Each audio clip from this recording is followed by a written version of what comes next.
So here we have the front end of my new Kawasaki Ninja. Bought this bike as a bit of a road toy.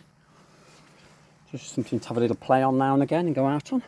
But the front brake leaves a lot to be desired. It's not particularly great, not very powerful. Every time I've been out on it, I've noticed it could be a lot better.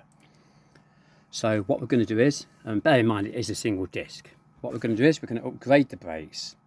So the first thing we're going to do is have the caliper off and replace the brake pads.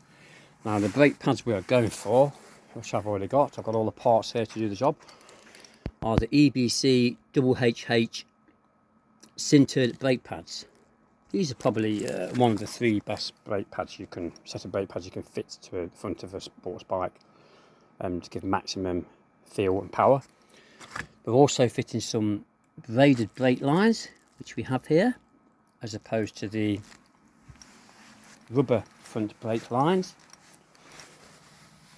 Everybody knows that one of the best mods you can do to the front brakes is fit braided brake lines, so the front rubber hose is going to come off and the new hose is going to be fitted. But obviously the brakes are going to need to be bled when that happens, so we've gone for .5.1 brake fluid instead of .4, because .5.1 brake fluid can withstand higher temperatures better, which also reduces brake fade.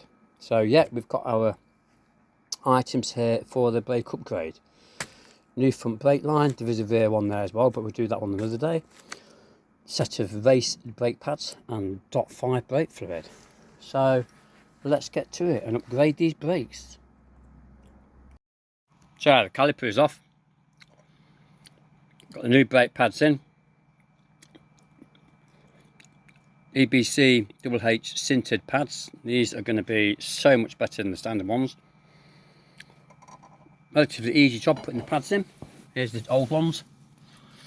These are basically standard Kawasaki pads, which they are wearing a little bit, but there's lots left on them. But to be fair, these are going to be pretty naff compared to the pads we put in. So the next thing to do is we're going to put the caliper back on in place, bolt it on with the 2 bolt holes, and then the old brake line comes off. So that will involve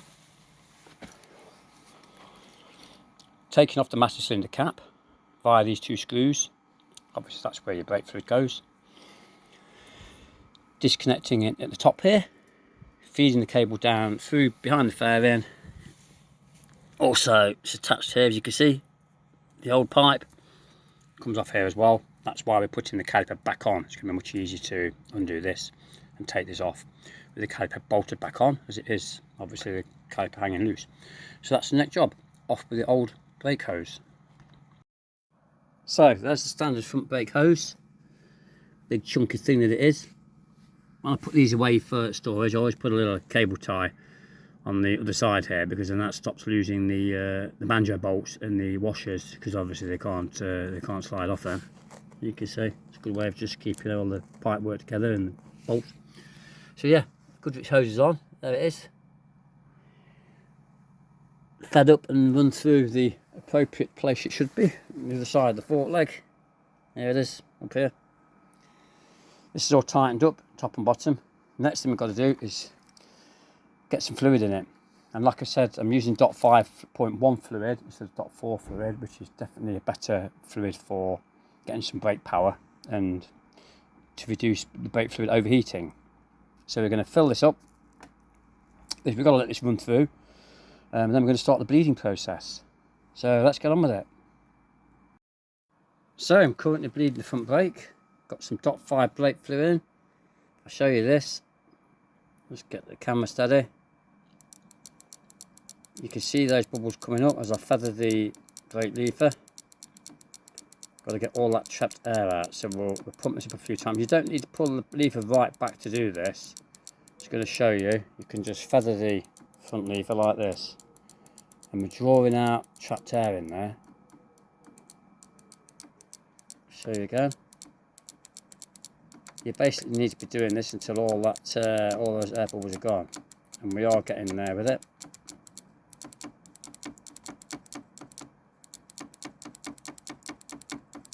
Still a couple coming up there, you can just see them. It's not easy to tell on this camera. There you go. You see those? Got to do this until all those go. Got to draw that breakthrough through, fill those lines up, get those pads working against the disc. So we're going to go back down to the bottom now. Everyone that's watching this probably knows how to bleed from base to the bite, so I don't need to go through that process. Got an 8mm spanner on the end, got your pipe work coming off the bleed nipple into a bottle. So obviously you have a bit of fluid in there which you can reuse and put back in the top, because otherwise you're just wasting that top 5 fluid. So that's the front brake bled. Took a bit of time. You do have to be patient when bleeding brakes. They'll bleed when they're ready to bleed.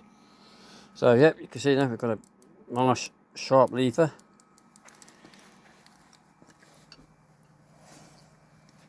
So we'll get that out probably tomorrow and try it out.